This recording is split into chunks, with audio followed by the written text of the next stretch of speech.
Hey everyone, and happy 4th of July! We are coming to you live right here from Colorado Springs, Colorado on this beautiful July 4th, 2026.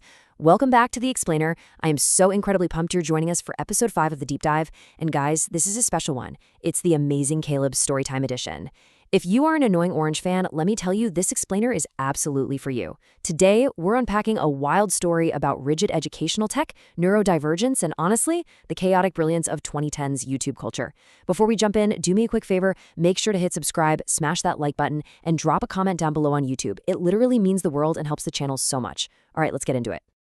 So, here is our roadmap for today. We're going to start with the history of Read 180, then take a look inside the 6 zones. After that, we dive into the Amazing Caleb's high school story, explore the neurodivergent digital gauntlet, uncover the Annoying Orange sanctuary, and finally ask, were you a Read 180 victim? First up, Section 1, the history of Read 180 and the origins of the software. You know, this program didn't just magically appear overnight. To really get what students were up against, we first got to look at the history of Read 180. Its roots actually trace way back to 1985 as a prototype at Vanderbilt University, funded by the Department of Education. But the software most of us actually remember, that officially launched in 1999 by Scholastic. Over time, the whole structure of the program completely changed from that '99 launch. Like in 2011, Scholastic rolled out the next generation update to match up with Common Core standards, making it way more rigorous.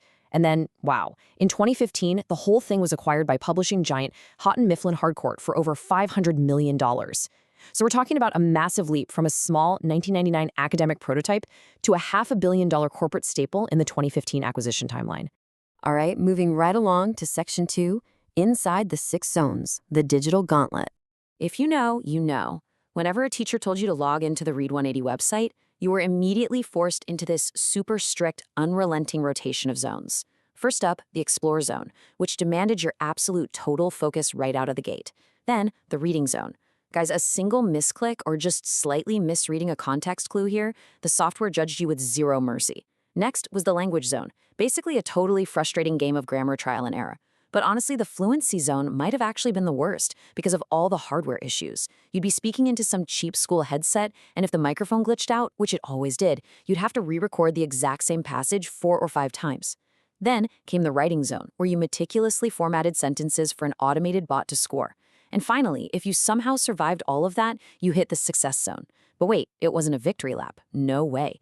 It was literally the ultimate boss battle where the difficulty totally spiked and one tiny mistake could wipe out all your hard-earned progress.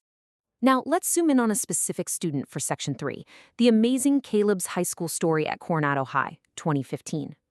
This brings us to a really fascinating personal story. The year is 2015. Caleb is 14 years old, and he's just starting 9th grade at Coronado High School, right here in District 11. He's also navigating the world with both autism and ADHD. So he walks into Mr. Murphy's reading class in 2015, and the very first instruction is, log into Read 180. Now keep in mind, this was a few years before Caleb even started his own awesome YouTube channel, back on July 11th, 2018. When Caleb talks about trying to survive this software, his own words really hit the nail on the head. He said, and I quote, "It was so freaking hard on Explore zone, Reading zone, Language zone, Fluency zone, Writing zone until I got to Success. It was so hard that I have to play Annoying Orange rage quit videos on YouTube every time I got the answers wrong." Which leads us perfectly into Section 4, the neurodivergent digital gauntlet of ADHD and autism. So here is the really crucial takeaway from all this. This educational software was absolutely not built with ADHD or autism in mind. Imagine trying your absolute hardest against a totally inflexible system, only to have a cold, robotic algorithm just buzz and tell you you're wrong over and over. It caused genuine, heavy psychological exhaustion. Those rigid, repetitive loops led to some pretty massive dopamine crashes. Now, you might be wondering, why didn't the teachers just step in and change it? Well, they were actually stuck in something called the fidelity trap.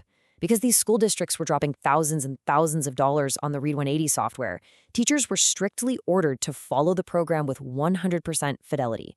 They literally couldn't adapt it to help students who are dealing with extreme sensory overload or just mind-numbing boredom. So, how do you cope with that? Let's look at Section 5, the Annoying Orange sanctuary and outsourcing emotion. You see, Caleb is naturally a super calm guy. He's really not prone to rage at all. So the intense frustration this software was triggering, it was completely artificial to him. Instead of having a sensory meltdown or getting disruptive in the middle of Mr. Murphy's class, Caleb engineered this brilliant psychological sanctuary. He started doing something called outsourcing emotion to YouTube. Get this. Whenever the program buzzed that he got an answer wrong, he'd immediately pull up annoying orange gaming videos.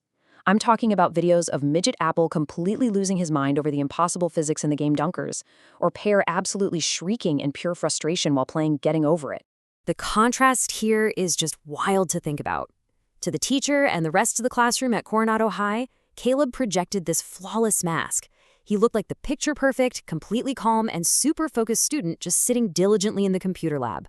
But inside his headset, it was an absolute storm of chaotic, high-pitched internet comedy. He was literally using the slapstick destruction of a virtual kitchen, blenders exploding, cabinets shattering, to safely channel his own academic stress. He just let the annoying orange do the absolute screaming for him. Honestly, it was a total masterstroke of emotional regulation. It allowed him to completely outsmart the algorithm and win the mental game.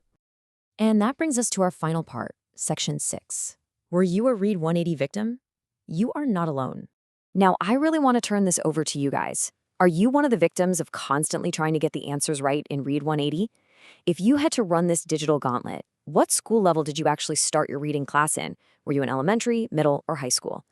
Interestingly enough, a 2008 evidence-based study actually showed that the program was most successful for middle and high school students, even though school districts were pushing it all the way down to fourth graders. And finally, I want to leave you with a big question to answer down in the comments. Which Read 180 zone frustrated you the absolute most? Was it the endless decoding loops in the reading zone, the agonizing microphone glitches in the fluency zone, or maybe that brutal success zone boss battle? Seriously, jump to the comments, share your own computer lab survival stories, and let us know if you had your own version of the annoying orange sanctuary. Thank you guys so much for hanging out and exploring episode 5 of The Deep Dive with me. Once again, have a very happy 4th of July from all of us here in Colorado Springs, Colorado, and I will catch you in the next explainer.